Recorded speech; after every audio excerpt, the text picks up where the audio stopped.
नमस्कार, मैं शारदा पांडे आसान ज़िंदगी किसी एपिसोड में आपका स्वागत करती हूँ।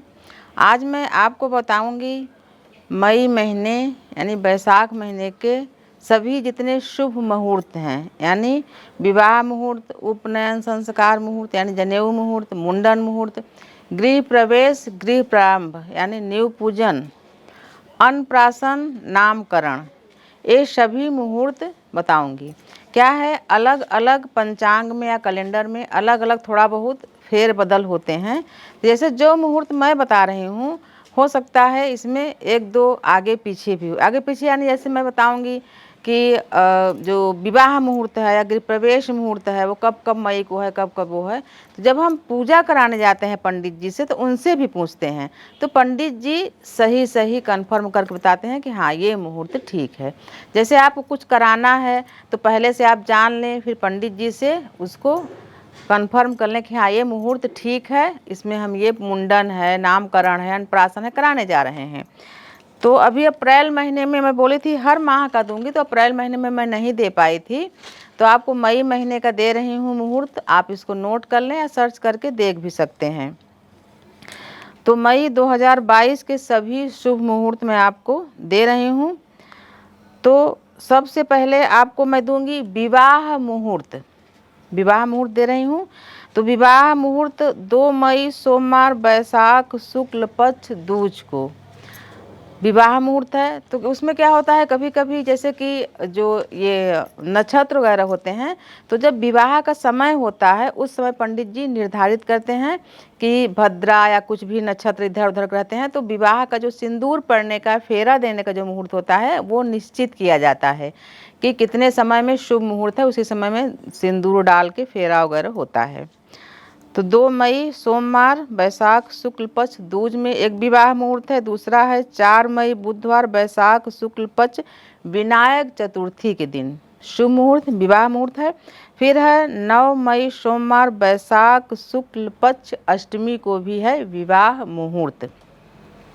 फिर है 20 मई ज्येष्ठ कृष्ण पक्ष पंचमी यानी जेठ लग जाएगा, 20 मई को जेठ कृष्ण पक्ष पंचमी। फिर है 24 मई ज्येष्ठ कृष्ण पक्ष नवमी। फिर उसके बाद है 26 मई जेठ कृष्ण पक्ष अचला एकादशी को विवाह मुहूर्त है।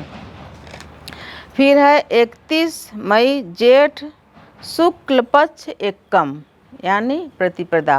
अब आपको विवाह मुहूर्त बता दी मैं, 4 मई से 31 मई तक का ये विवाह मुहूर्त है। फिर है मुंडन मुहूर्त। बहुत सारी माताएं बहनें पूछती हैं कि जैसे कोई पर्व विशेष आया, नवरात्रि है, जब भी अभी अक्षय तृतीया आने वाली है, इस दिन मैं ये सब कुछ कर लूँ क्या? तो कर सकते हैं, अबूझ मुहूर्त है, लेकिन अगर मुहूर्त में कुछ चीज़ करें तो ज़्यादा अच्छा होता है। तो मुंडन मुहूर्त आप नोट कर लें। जैसे 6 मई बैसाख शुक्ल पक्ष पंचमी को एक है मुंडन मुहूर्त। फिर है 18 मई जेठ कृष्ण पक्ष तीज को एक है मुंडन मुहूर्त। फिर है 26 मई जेठ कृष्ण पक्ष अचला एकादशी को मुंडन मुहूर्त। ये 3 ही है। पंडित जी से संपर्क करके और भी पूछ सकती हैं, पंचांग में और भी आगे पीछे हो सकता है, लेकिन ये 3 जो हमारा पंचांग है उससे दी हूँ, 3 ये है आपका मुंडन मुहूर्त। फिर आता है नामकरण मुहूर्त, जो बच्चे का नाम रखा जाता है। वैसे तो जो कुंडली बच्चे की बनती है तो किस अक्षर से नाम शुरू होता है, तो उसी अक्षर को पंडित जी बता देते हैं कि इस अक्षर से आप कोई भी अच्छा नाम रख लें, वो होता है राशि का नाम, और उसी को नामकरण मुहूर्त कहा जाता है कि अक्षर पंडित जी बता देंगे, नाम आप लोग रखोगे अपने हिसाब से, या पंडित जी अपने हिसाब से रख लेते हैं। तो जब भी आपको नामकरण करना हो तो उसी नामकरण से विवाह या कोई भी शुभ संस्कार उसी नामकरण से किया जाता है, उसी नाम से किया जाता है। वैसे उपनाम कई ठो आप बच्चों का रख सकते हैं। तो नामकरण मुहूर्त है 11 मई एक है, एक 12 मई है, 11 मई बुधवार को, 12 मई गुरुवार को, 16 मई सोमवार को जो कि पूर्णिमा के दिन पड़ रहा है, इस दिन भी आप नामकरण मुहूर्त कर सकते हैं। और है 25 मई बुधवार को, फिर 26 मई गुरुवार को जिसमें अचला एकादशी पड़ रहा है। तो ये है नामकरण मुहूर्त। जैसे आप बच्चे का नामकरण करवाना चाहते हैं तो इसमें करवा सकते हैं। और वो भी विधिवत पूजा करा के, यानी जैसे सत्यनारायण जी की पूजा होती है ऐसे छोटी सी पूजा होती है नामकरण मुहूर्त में भी।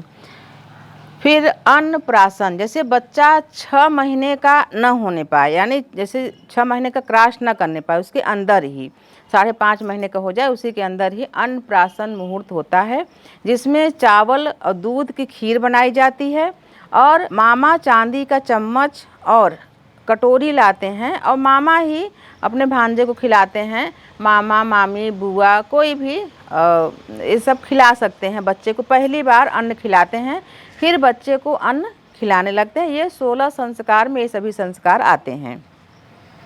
तो अन्नप्राशन मुहूर्त है, एक 6 मई शुक्रवार को बैसाख शुक्ल पंचमी को, एक है 13 मई शुक्रवार को बैसाख शुक्ल पक्ष द्वादशी को, एक है 20 मई शुक्रवार को जेठ पंचमी को, एक है 25 मई बुधवार को जेठ कृष्ण पक्ष दशमी को, एक है 27 मई शुक्रवार जेठ कृष्ण पक्ष द्वादशी को। इसमें आप बच्चे का नामकरण करवा सकते हैं। यह है सभी शुभ मुहूर्त। फिर उपनयन संस्कार, यानी जिसको जनेऊ संस्कार बोलते हैं। पहले बच्चों का जो जनेऊ होता था वो 12 साल के भीतर ही कर देते थे। अब क्या है, एक तो लोगों में व्यस्तता बहुत ज़्यादा है, दूसरे पैसे का भी काफ़ी खर्च आता है। जनेऊ कर देते थे, उसके बाद विवाह होता रहता था। अब क्या है कि जिस दिन तिलक होता है 1 दिन 2 दिन आगे पीछे जनेऊ कर देते हैं। जनेऊ का कोई जो संस्कार का जो नियम है, जनेऊ का मतलब है जनेऊ होने के बाद जनेऊ धारण करना चाहिए और पंडित जी और घर वाले बच्चे को जनेऊ संस्कार यानी जनेऊ का जो विधि होता है वो भी बताते हैं कि जनेऊ पहनने के बाद, धारण करने के बाद क्या क्या उसका नियम होता है। इसका गाना भी गाया जाता है कि जिसको जनेऊ का साध होता है उसको ये सब करना पड़ता है। लेकिन अब जनेऊ एक बस ऐसे हो गया है टोटका टाइप का कि कर लो, न तो कोई जनेऊ पहनता है न उसको निभाता है। बहुत बड़े लोग जो पहनते हैं वो निभाते भी हैं।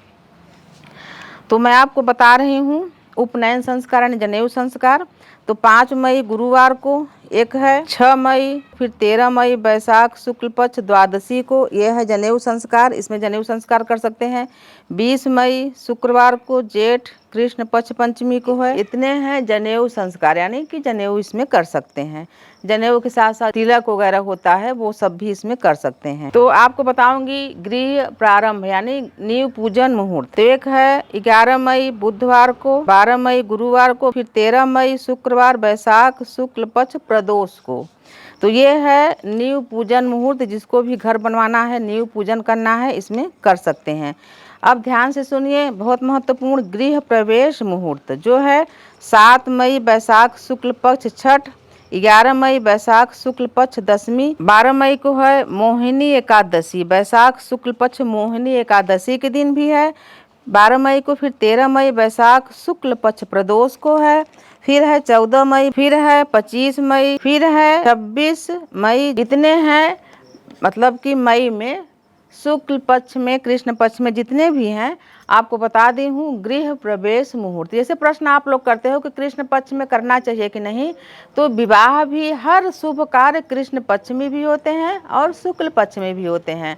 अन्नप्राशन से लेकर नींव पूजन से लेकर विवाह से लेकर वो कृष्ण पक्ष में भी होते हैं और शुक्ल पक्ष में। कृष्ण पक्ष कोई अशुभ पक्ष नहीं माना जाता। तो आप इसमें गृह प्रवेश मुहूर्त बताई हूँ 7 मई, 11 मई, 12 मई, 13 मई, 14 मई, 25 मई और 26 मई को गृह प्रवेश मुहूर्त है। इसमें आप गृह प्रवेश का पूजन विधिवत करा सकती हैं। तो मैं आपको मई महीने के सारे गृह प्रवेश का मुहूर्त बता रही हूँ, अप्रैल में नहीं बता पाई थी।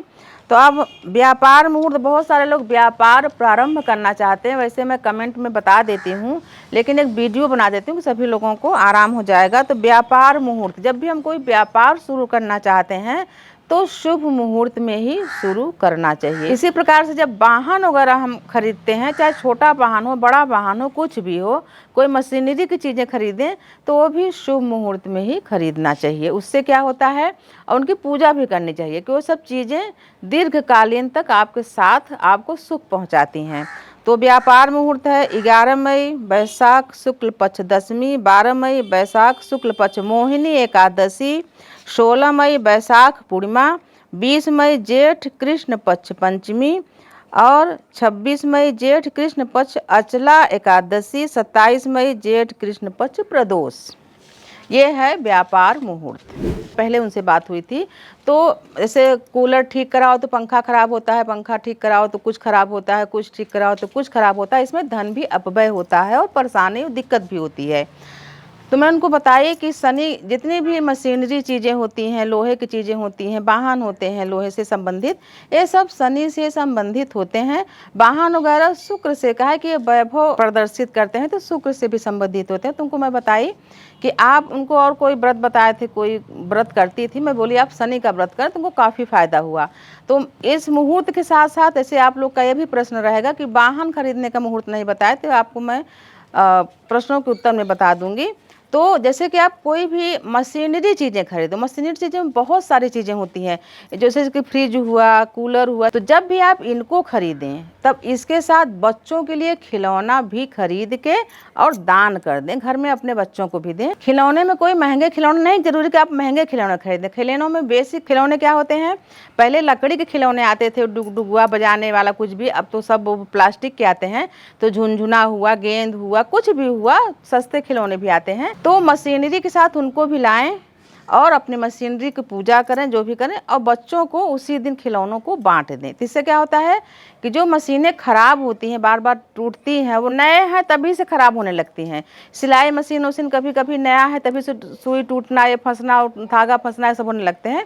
तो जो भी हमको सुन रहे हैं या जो नहीं सुन रहे हैं, और आप जैसे हमको देख रहे हैं, तो आपको किसी पड़ोसी को या दोस्त कोई दिक्कत है तो आप बताएं कि आप जब भी आगे से मशीनरी खरीदें तो उसके साथ खिलौना भी खरीद के दान करें। तो मैं आपको बताई हूँ मई महीने के सभी शुभ मुहूर्त। इसके बाद भी मैं जब कमेंट का जवाब देती हूँ तो आप लोग पूछते हो तो मैं बताती रहती हूँ कि शुभ मुहूर्त कब कब किसका किसका क्या क्या है। और जैसे कि आप लोग बोलते हो कि त्योहारों में करा लूँ क्या, तो मैं ये भी बताती हूँ कि त्यौहार देवी देवताओं के लिए होता है और मानव के लिए अलग अलग चीज़ों के अलग अलग मुहूर्त बनाए गए हैं। तो आप मुहूर्त में ये सब चीज़ें करो और विधि विधान से ही करो, श्रद्धा से, तो सभी चीज़ें शुभ और सुंदर होंगी। तो इसी प्रकार के वीडियो आगे भी आपको देती रहूँगी। तो आप ऐसे ही हमारे साथ बने रहें, देखते रहें आसान ज़िंदगी। तब तक के लिए नमस्कार।